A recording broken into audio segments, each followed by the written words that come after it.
Is there anybody in the room, you still have some room left for some goals and some dreams?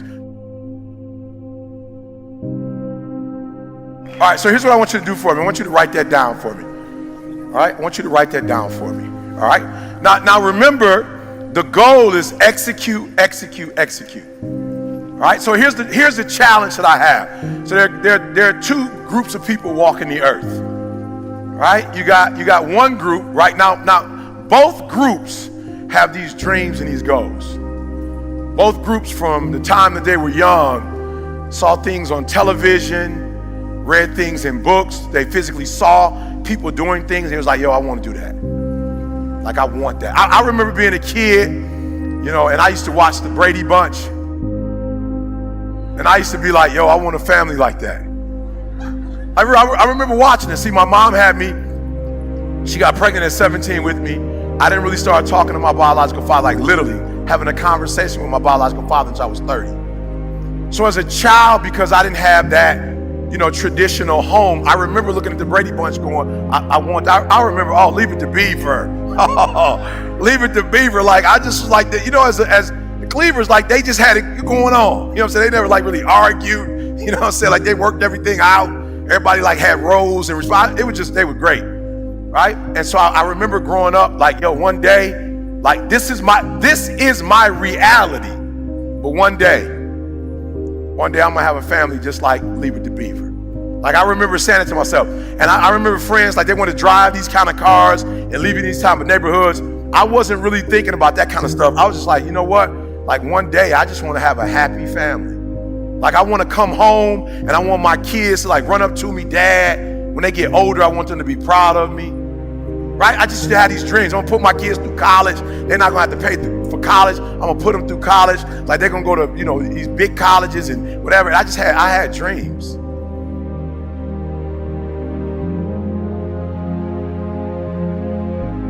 Right? I had dreams. And so what I want you to do for me is, I want you to, and I know a lot of you are adults and you're adulting, and sometimes you don't have time for dreams and goals and stuff. Right? But I want you to do me a favor. Like, don't let life do you like that. Like, don't let life put you in a circumstance or a situation where you stop dreaming. Like, don't let life put you in a situation where you are helping somebody else make their dreams become a reality that you forgot you have your own. Like, don't do that. Don't get so caught up giving some job 30, 40, 50, 60 hours of your day that you don't have any time left for yourself. And so what we're going to do right now, we're going to get back to the basics, right? We're going to get back to, and, I wake up every day and people say, yo, E, what's the thing? I know you say execution, but like, what's that thing? And it's like, to be fruitful, to multiply, to have dominion.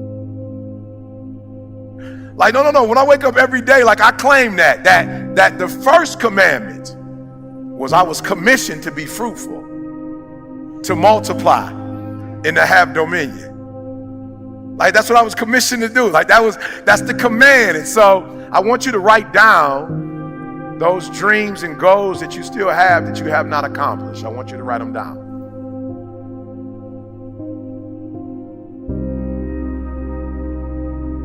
And so do me a favor. I don't want reality right now. I'm not interested in how much your student loans are. I'm not interested. Because your student loans are sucking your dream. I'm not interested right now. And I got a divorce, and right now I just can't. I'm not interested. I'm not interested. Eric, I lost a child and you don't know what it's like to. I'm not interested in your reality right now. I want you to get back to your dreams. I want you to get back to your goals, because no matter what has happened in life, you've got another 30 years, another 40 years, another 50 years. Like, you can't get stuck on, like, you can't let that thing that devastated you in 1989, the thing that devastated you in 1996, 2001, like, you can't wake up every day to 2001. 2001 was a tragedy, yes it was, but you can't stay there. You can't keep waking up to that. Now you got to wake up to your dreams and go. Look, I always tell people, we all go through pain. Get a reward for yours. We all go through pain. We all go through pain. We all go through something. We all go through our go-through. I wouldn't have time to tell you about all the trauma that I went through in my life. But I just figured, since I went through so much trauma, I might as well use the trauma to make all my dreams become a reality.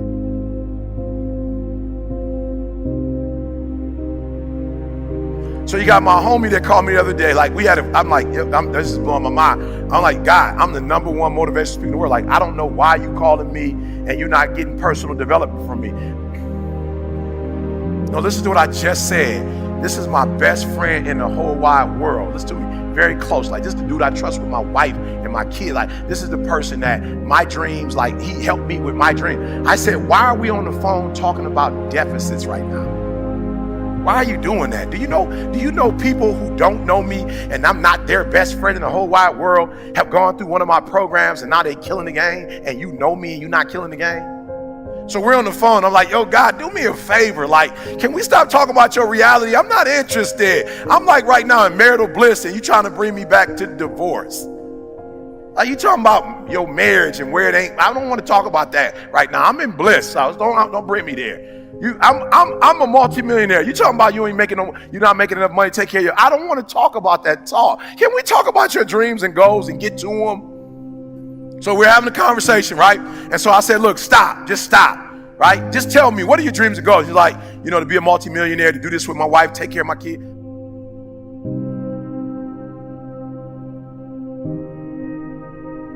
Look, I want you to look at your goals, and I want you to ask yourself this question. Do you know what it takes to make that happen? Like, do you, literally, because this is all it's going to take.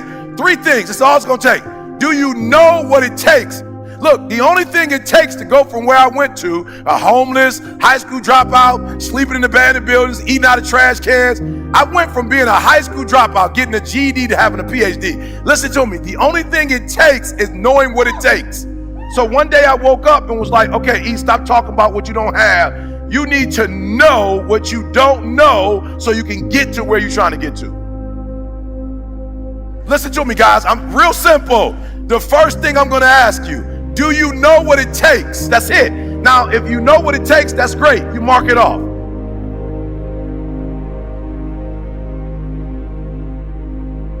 And I remember before being in that room with Warren Buffett, I never even thought about making that kind of money. I never thought about making money, but I was sitting in the room with Warren Buffett. So I get in the room with Warren Buffett, and what blows my mind is that he's human. Look, there are those of you who watch people on TV and you go, oh, and you admire them and you love them. And some of you watch so much TV because you really want to live your dreams through somebody else. You're not ready to do the work. Real, so you watch it on TV so you can get inspired. And so Warren Buffett, everybody's sitting down, Warren Buffett walks in the room, and when Warren Buffett walks in the room, it blows my mind. I'm like, yo, this dude is human. Like, he didn't come in with an Italian suit on. He came in with like a normal, I'm like, that's a normal suit. You know what was so crazy? He could wear a Sears and Roebuck suit because he was already one of the richest men in the world. He didn't have to come in and impress nobody. He didn't have to come in and prove that he was rich, because we know he's rich. I'm like, what an amazing feeling. Like, you can be your authentic self. Like, Warren Buffett didn't have to come in, because some other guys came in and they had their suits that he didn't have on.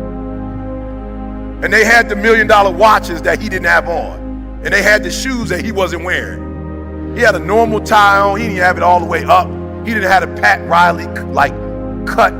It was just a normal button up.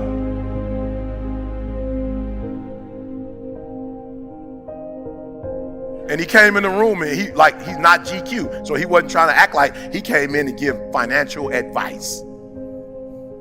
And I sat there listening to this man talk, and I was like, whoa, my mom worked for Ford. She later got married. The person that became my father worked at GM. My whole life, I never heard that conversation before. I had only heard the working class language. It was a different language. And I walked out of that room and was like, yo, I know what it takes.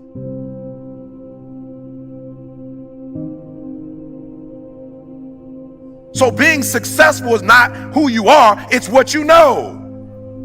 So I need to get a different relationship to knowledge.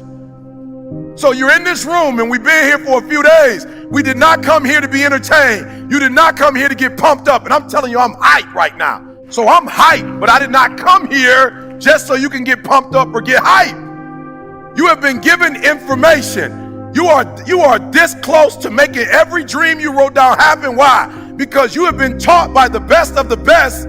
You have been taught by the best of the best. You've been taught by people who've been doing this for years. You've been taught by people who love you and care for you. People who are giving you information that you're not going to get randomly on your own. You are getting 10, 20, 30 years of experience in an hour. And so you are this close to your dreams and goals. So I have to ask you the question. You have the information. Now what are you going to do with it?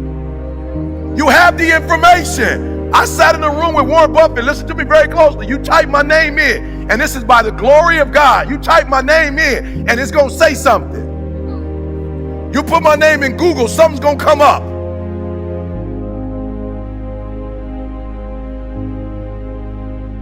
I come from working class parents, but when I left that room with Warren Buffett, I became a multimillionaire, and I never had to talk to Warren Buffett ever again. I didn't have to call Warren Buffett and ask him, now what did you say again? I took the information that I was given and I murdered it. What do you have today that you've never had before, and what are you going to do with it? You have enough information right now that if you never got any more information, you have enough to make everything you wrote down become reality. Here's the challenge though. The challenge is not what you know.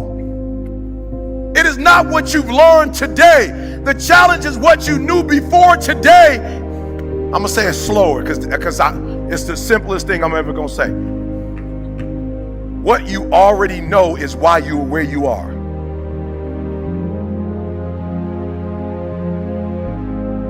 And if you're going to get to the next level, you're going to have to erase everything you knew about what you knew, what you thought you knew. I'm going to say it again because I see some people like, whoa, Eric, I'm trying to catch that one. It is the stinking thinking that got you where you are right now. It is the limited beliefs that have you where you are right now. You have a limited belief. I remember that I thought I could never do this, but only for people who look like me. I remember when I was like 19, 20 and I started speaking, 20, 21, and I would go to historically black colleges and I would kill it. And I remember somebody asking me not to do historically black, but to come out of my particular community, my particular way of speaking, my particular way of doing things. And I'm thinking to myself when I first got there, I was like, whoa, I don't know if I could do this. Like they don't come from where I come from. Like they don't talk like I talk. Like they don't have the experience that I had. I don't know if I have anything to say. And God said to me, you what?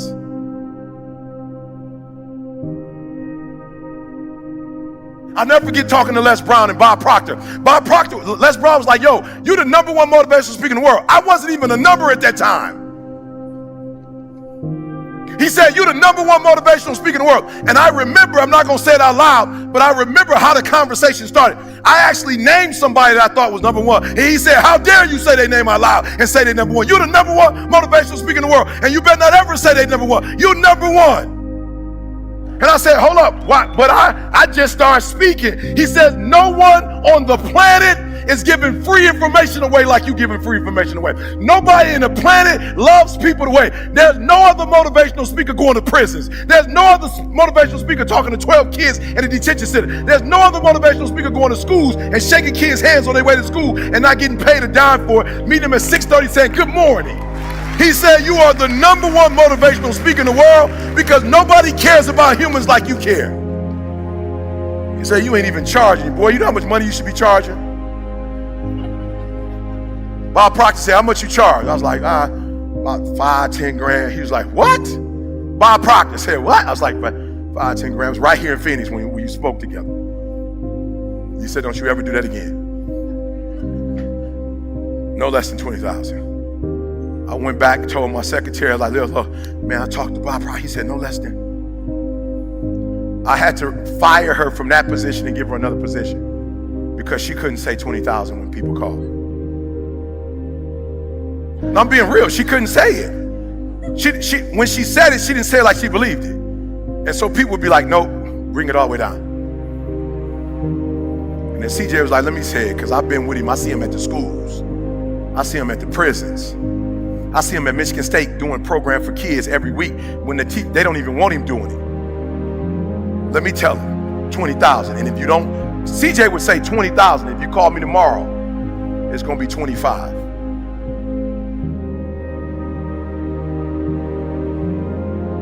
No, you're not hearing what I'm saying. And so I remember I got a couple 20s, went back, told Bob Proctor, like, Bob Proctor, He was like, how you doing, Eric? I'm like, great. How is it going with the fine? I was like, man, it's great. I'm doing 20 now. He was like, I said, you told me 20. He said, I never told you 20. I said, no, less than 20. But your limited beliefs heard. Your limited beliefs heard you say. I didn't say that. That's what your past told you. That's what you getting a GED told you. Your biological father not being in your life told you, because you don't value yourself. You think it's tough. I'm telling you, son, there are people in this earth that value you more than you value yourself. They look to you in a way that you don't look to yourself. You will not get what you're supposed to get until you value yourself and you kill all your limited beliefs. So I need you to do me a favor. Just write it down, because you don't have enough paper, but write down your limited beliefs, and when you get home, I need you to address them. He said, Eric, I used to be like, God, I don't know if I could do corporate. He said, son, not only can you do it, you must do it. You're going to bring something that nobody else is bringing. And I was like, what do I bring that nobody else is bringing? He said, that message that you think isn't important is so important. And guess what message I was bringing to corporate? I was bringing, so you're a 7-figure earner, but you're not a 7-figure dad. God was like, do you know how important this message is? Just because you're not talking money like they talking money, this has nothing to do with it. You just told my man that he need to be a 7-figure spouse. He's not a 7-figure spouse. He's one-dimensional. He knows how to make money, but the rest of his life sucks. Challenge him to get the triple-double life. Challenge them to get the triple. Yes, you've invested in stocks and bonds, but you ain't invested into your wife. You've invested into the stock market, but not your kids. And your son is in a gang because the gangs is beating you. Oh, you're killing it at the company, but when you come home, you're not killing it with your child. That's why your daughter with somebody she shouldn't be with. That's why your daughter wants to commit suicide, because her daddy ain't giving her the attention that she needs. So do me a favor. I just want you to give your company this. Don't stop giving your company that attention. But I challenge you to give your wife the same energy that you give in your company.